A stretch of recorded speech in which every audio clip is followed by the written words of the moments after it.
Welcome to the GAB Talks by the Independent Press Award.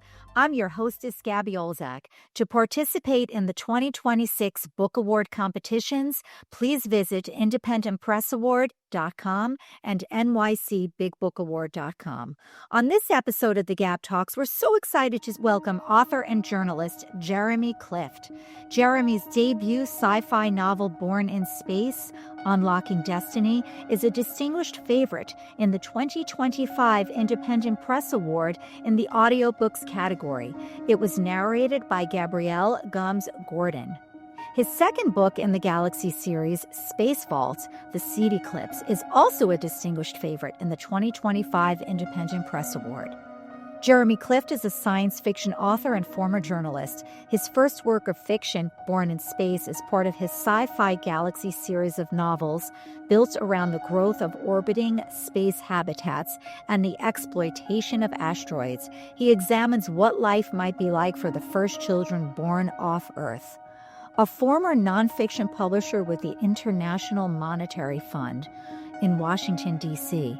He is a communications consultant who has also worked in magazines and was an international news and war correspondent for Reuters for 2 decades. A graduate of the London School of Economics and George Washington University, Jeremy has lived in a variety of capitals and cities around the world, including Beijing, Mumbai, Cairo, New Delhi, Jakarta, London, Manila, and Paris. Jeremy's daughter was born in Indonesia and his son was born in India. He's lived in the U.S. for the past 25 years and joins us today from Charlottesville, Virginia. Congratulations, Jeremy. Great to see you and welcome to the GAB Talks.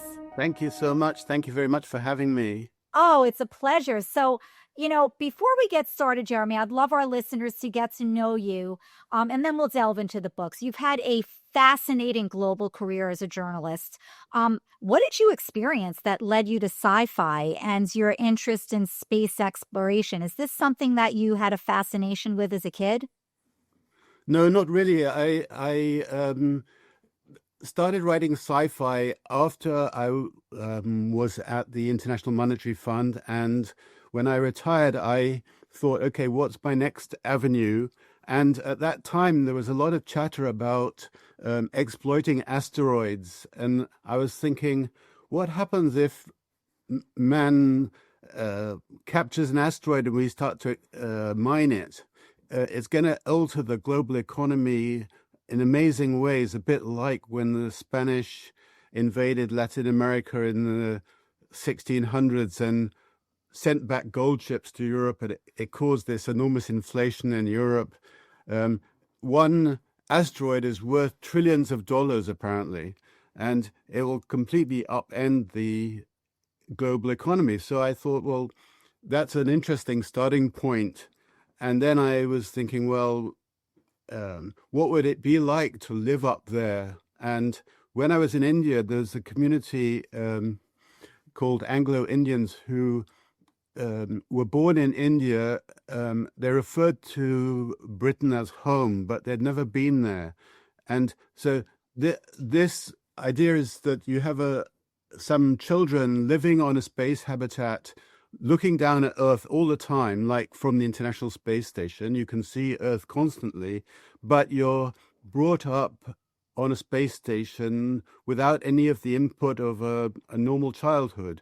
So putting these things together with mining the moon, living in space, motherhood in space, and what would it be like for children who are brought up in these conditions, which I don't think is very far away. I think space habitats will exist quite quickly because it's not that difficult to create one. So you'll have the possibility of people looking down on Earth who have never lived on it. You describe it as corporate greed collides with feisty motherhood, which Yeah. is exactly what you're describing. The books are remarkable, and they're not that far from the realm of possibility, as you just mentioned. Both books in the Galaxy series take place in the not too far off future, which is a little disconcerting, 2056 and Yeah. 2063. So, without spoiler alerts, tell us a little bit about each novel. You described your inspiration for creating them, but give us the brief plot behind each one. Well, Born in Space is about a young woman who grows up in the United States, and her father is an astronomer, and her mother is a biologist, and they're involved in space activities, space exploration. By then, there's already colonization of the moon, and the family is recruited by a doctor who wants to experiment with having children born in space, incubated in space. So it's actually quite difficult to bear children in space because of low gravity. Obviously, you can conceive probably in space, but actually carrying to term is much more complex. So the Challenge. doctor experiments with this so that you could imagine a future where you start to colonize space without sending people from Earth. And the mother donates some eggs to the doctor, but then she gets maternal instincts and wants to stay in touch with these children. And the doctor doesn't want her to be involved at all. He blocks her access. And it's about the tussle between her desire to see her children and the doctor who wants to keep her away. And book two is Space Vault. So what is the brief plot of book two? Space Vault is about a vault on the moon created by the mother. And she is a biologist who collects seeds from all over the world and keeps them in safety in this moon vault for it's like the blueprints of life. And if anything happens on Earth, they're safely locked away on this moon vault. But the vault becomes a sort of issue of contention for both mankind and some alien species who want to use some of the seeds for their own use on planets that have disintegrated or deteriorated. So it's a tussle between civilizations and about human identity, who we are, where we are headed. It's the fusion of genetic engineering, artificial intelligence, moon colonization or colonization of space. Put all these things together, and it's about where are we headed, what are we doing? Yeah, a lot of headline grabbers: AI, genetic engineering, Yeah. ecological instability. But the themes of both books, Jeremy, are actually more intimate and personal. Family bonds, maternal love. As you mentioned, you examine what life would be like for the first children born on Earth. How did you get so interested in that central idea of humans being born in space rather than Earth? Well, everybody talks about colonization of space and how you're going to do it. Are you going to send people all the time from Earth? I don't think so. The journeys are going to be too long. So you have to solve the issue of how can you populate remote colonies if you wanted to. What are some ethical issues because of this that your characters are faced with? Well, one is just reproduction from human eggs and things like that, and what it means, the issues of consent, the issues of motherhood and staying in touch with children who they are responsible for in a way. So many issues of where is humanity going and what will they face in terms of ethics and human issues. Did you find that the moral and ethical questions were more complex in Born in Space or in Space Vault? I think they're a continuation. The whole idea is to explore these issues where we're headed. And so you have the combination of artificial intelligence. Maybe you already have neuro links into the brain, so you start to get the issue of brains being hooked up to computers, which has already happened. And so could you download your brain into a computer? Um, are there artificial humans? Already we have things implanted in our bodies like pacemakers, things like that. A You know, friend of mine had an accident in Switzerland where they implanted something just to monitor his heart, but the monitor was monitored in Washington, D.C. So wherever he traveled in the world, they could see what his heart was doing. So, this is already happening. It's not sure. actually science fiction. It's already people have bionic legs, arms that can be worked through brain signals. And you already see how amazing robots are getting. So you could imagine that something is implanted into a robot and it becomes semi-human. So Absolutely. I don't think these things are actually science fiction any longer. I would agree with that, especially in your book. Both books are really truly the antithesis rather of how protagonists are typically and historically portrayed in science fiction books, which are powerful male protagonists. So your main protagonists are powerful, strong females. So Jeremy, how did you come to this decision to make this your focus? And were you trying to convey something really special and interesting with that? I didn't want to follow the same formula for science fiction that often people had in the past. I didn't want it to be male dominated. I wanted women to be interested in science fiction as much as men. And I think actually more women readers read science fiction than men do actually now. Really? So it's a big expanding area of writing. The Artemis program is about to launch in February to take man back to the moon, and I think there'll be a moon landing in the next year if everything goes according to plan, which it hasn't actually in the past. But we're going to go back to the moon, and that is going to create this amazing buzz around science fiction and everything lunar and space oriented. So, in a way, it's a slightly cynical approach that, okay, you want to ride this wave of publicity. When I was a child or young man, I watched the first moon landings from a remote army camp in Devon in England. And it was amazing to me Yeah, of watching course. this event. And I think people in the age of social media, people are going to be much more fascinated and amazed. And obviously, there's going to be a lot of doubt about, oh, does this happen? Does that happen? But, this time everybody will know, yes, we're really there. So I Well, it's think so it's going much to, more accessible for everyone. yep, Not the moon. I just actually watching and experiencing this actually happen. yeah, it will be mind-boggling, I think.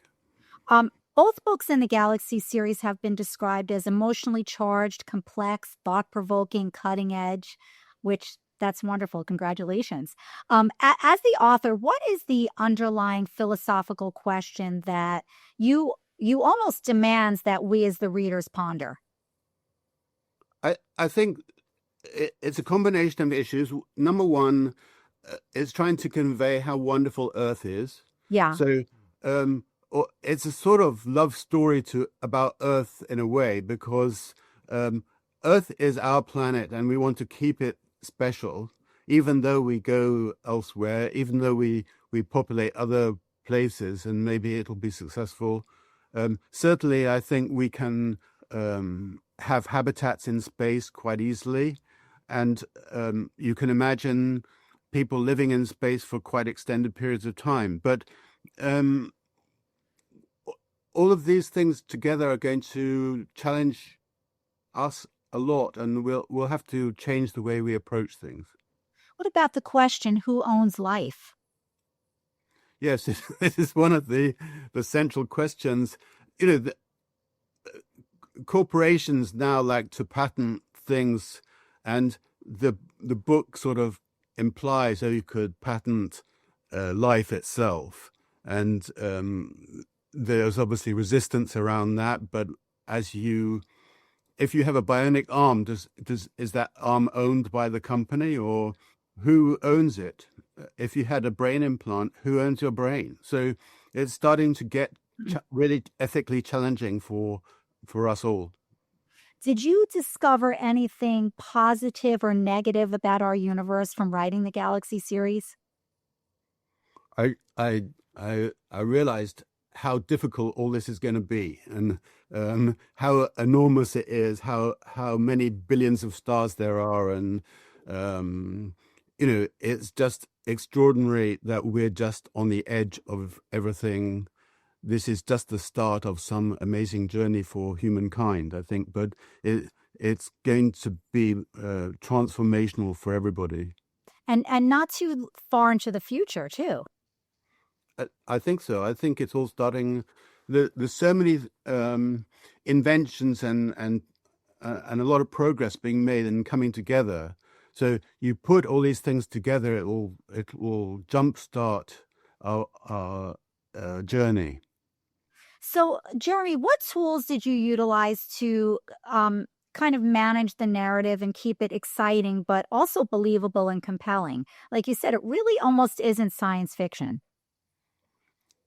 I tried to make it as readable as possible for people who may not be completely into sci-fi, Yeah. So that's why it's meant to it has a lot of human emotion, a lot of human elements, stuff about family, motherhood, interrelationships between father and son, fathers and daughters, all of this together, because I don't think you want to write about just rockets or abstract stuff. And in the books, I find I do try to put in quite a lot of real scientific material just to make it believable for people to say, okay, this probably could happen. Because as I was mentioning earlier, people like to label things as science fiction, therefore probably it doesn't affect them because it's in the future. But as I'm trying to say, actually, I think this is happening now. Exactly. And it makes it so much more interesting for readers. And I'm sure it made it a much more interesting write for you as an author. Yeah, I had a difficult time writing the first book because I've been a journalist for a long time. And then I was an editor at an international institution doing nonfiction. And the journey to transform into a fiction writer is much more difficult than I realized. You have to completely change the way you think, the way you write, the detail that you absorb. So I found it. The first book took me at least 5 years to write. Wow. And the second book took me a year because I had all the characters set up already. But the first book was quite a difficult thing for me to do, just because you need to change your brain. Yeah, it's a brain flex for sure. It's a completely different way of writing when you're writing fiction books than it is when you're writing journalism. It's completely different. Yeah, it is. Yes. Yeah. And you don't want to be too dry or put in too much background at once, because people get bored with that. So your instincts are wrong. You have to switch everything, because as a journalist, we're relying on facts, and you're following that triangle. But as a writer of fiction books, it's the complete opposite. I think so, yes. So I had to learn that myself. And my first book I sent to lots of different readers to try to get their feedback. Some were very helpful. Some just said, "Oh, it's a very good," which I knew it wasn't. And well, it was very generous and brave of you to send that out, because I know some authors would not do that. No, I had to send it out because I needed help with getting feedback about what works, because I didn't instinctively know what works in writing. And I'm sure that people can see that, this guy is struggling in the first book because he's not quite sure how to handle this. But I'm learning as I go along. I think I've got a third book in the works, and I think that it's tighter, the plot is stronger, so everything gets stronger as you go along and you learn more. Well, now you're an award-winning author. So that's pretty incredible. And Yeah, so you've made it. So, I read that you're a fan of Andy Weir's The Martian. Um, yes, I love that too, which coincidentally was also initially self-published. So how exactly. did that book influence you? That gave me the hope that okay, I could go down this route because obviously when you start to be an author, you are faced with the choice: are you traditionally published or independently Right, published? right. And so I did a lot of research. I went to quite a lot of conferences.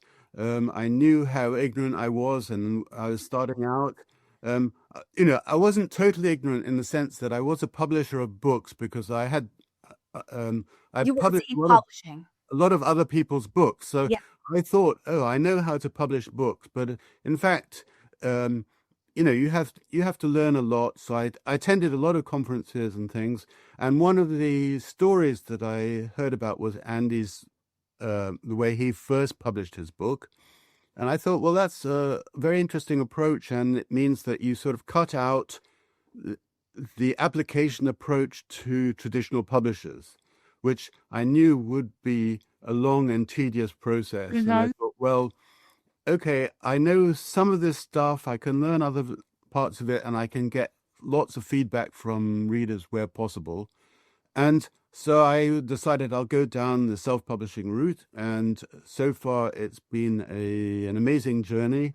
Um, I realize how much support traditional publishers do give to books, Mhm. and you have to be doing that yourself. You can't just publish; you have to be pushing, pushing, pushing. Um, I've recently done an audio.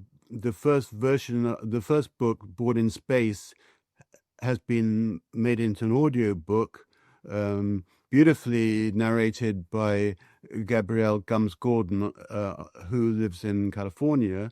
And I was amazed how successful that's been. That there's a lot of appetite for audiobooks, and I Yes, was there's I was looking at some of the numbers, and then I think, oh, it's done much better than the hardback, for example, even though it's comparable price actually. But so interesting.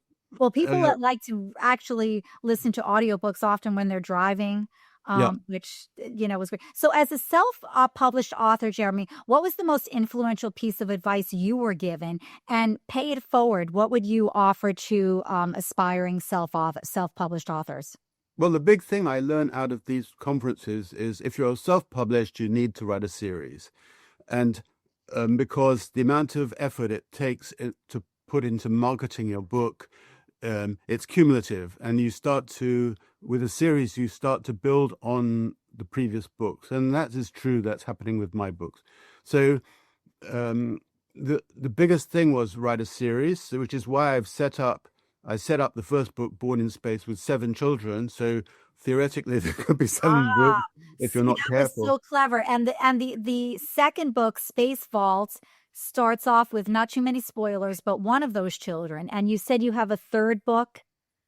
Yeah. So each one employs the same characters in different ways. It introduces new characters, but the idea is to go through, if people can stomach it, maybe all 7, but at least up to 5 books, I That's think. amazing. So will you continue with the strong female protagonist?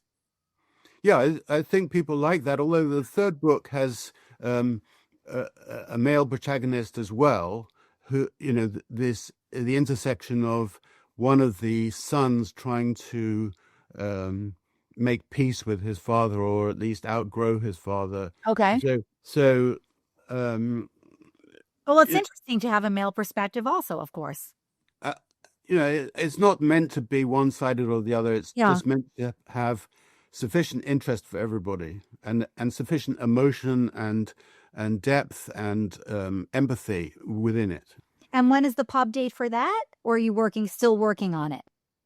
I think it'll be May or June. I Wonderful. try to time my publications now with the World Sci-Fi Convention, which this year is going to be in Los Angeles in the summer. Okay. So, if I can produce a book to publicize at that event, then it's helpful. Yeah. and it's a good target. So I've written most of the book. I'm going to send it to. I've got a very good editor who I got on Reedsy who's done all the other two books. So she knows the characters well and can help me finesse the third one. Also, a truly important aspect of self-publishing, a very good editor. Yes, yeah, I have had the other two books. I had two editors because I knew I was pretty weak and needed help from other people. But now you're in the swing of things. Now you've got it down, really. Well, there's so many different aspects that you don't realize. I mean, just at the end of all this, you then have to format the book, and Yeah. you can get it professionally formatted, but I did it through Atticus, and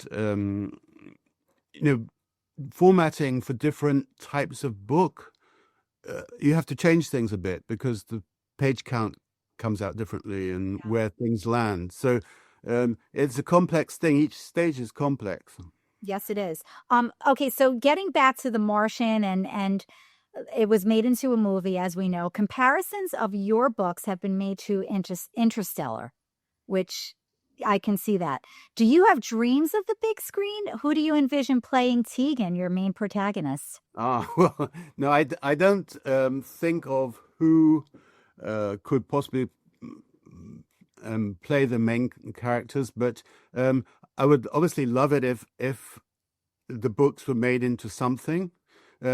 People have inquired about it, but the problem is the books are quite complex. So it will take a very good screenwriter to adapt them into something useful for them.